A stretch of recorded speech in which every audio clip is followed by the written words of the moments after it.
if adversity comes our way, to seize it, and he took it extremely literal. So, to me, it's like, all right, perfect. What are you going to do?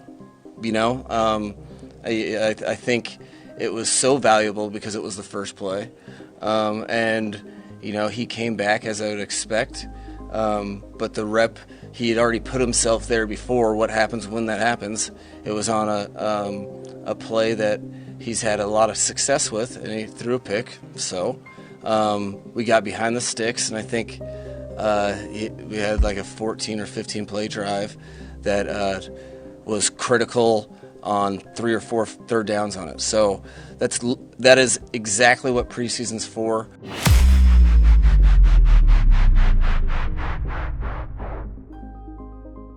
Welcome to a new series I'm launching today called Instant Reaction or Overreaction. After every game this season, I'll be taking a look back the next day and pointing out the things that I saw of interest and that maybe you should take note of. I'll leave it up to you to tell me if it's an agreeable instant reaction or if it was a complete overreaction. Yesterday, as you know, the Miami Dolphins beat the Houston Texans in week 2 of the preseason. Tua started the game with an inauspicious play where he threw an immediate interception on the first play. But then the defense stiffened and held Texans to no points. That's why you want somebody to play.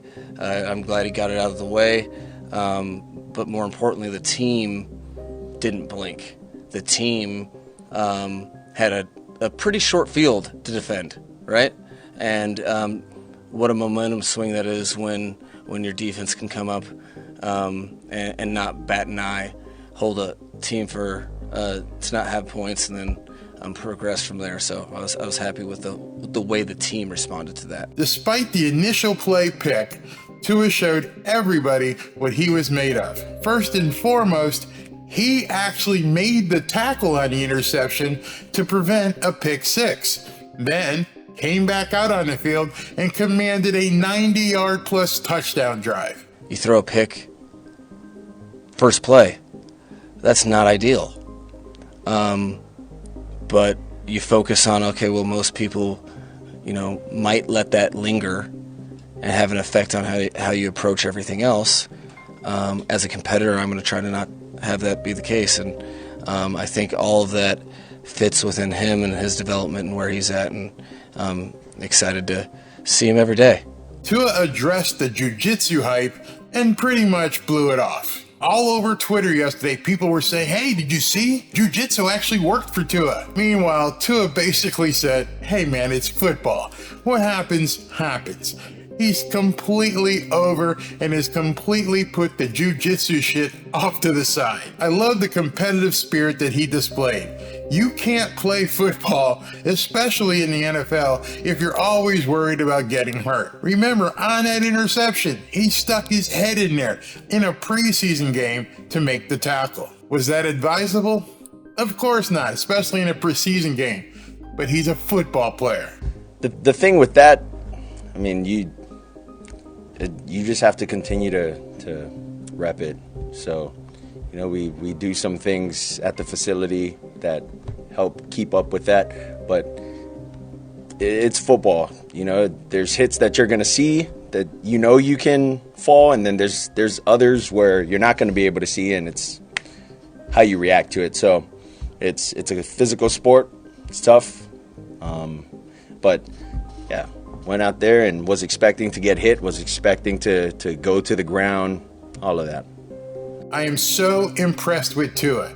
He has obviously decided he's throwing caution to the wind, and he's going to rely on instincts that got him to the NFL. As he's often called the Samoan warrior, the Samoan sniper, he's obviously went back and talked to some people, and they probably told him, Tua, be Tua. That's the guy I originally started talking about and making videos about. He is not going to allow himself to be some pampered prima donna. Tua has decided to play his game, and he knows that's what he's supposed to do. That's what he's called to do. And as fans, we just have to let Tua be Tua.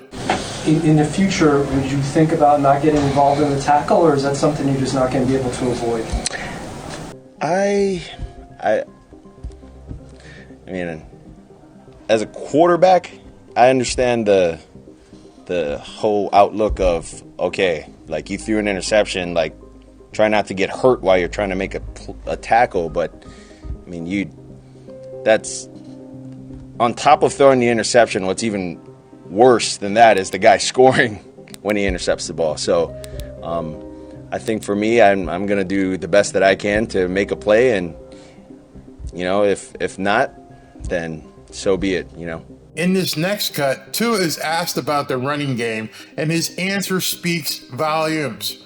Run the damn ball. I don't understand, none of us understands why Chris Grier didn't fortify the offensive line, but it is what it is, and these guys look ready to run the ball. Let the running backs use their speed, get to the outside, and let Alec Ingold and this new guy, Chris Brooks, be the inside bruisers. I think it'll have a big impact.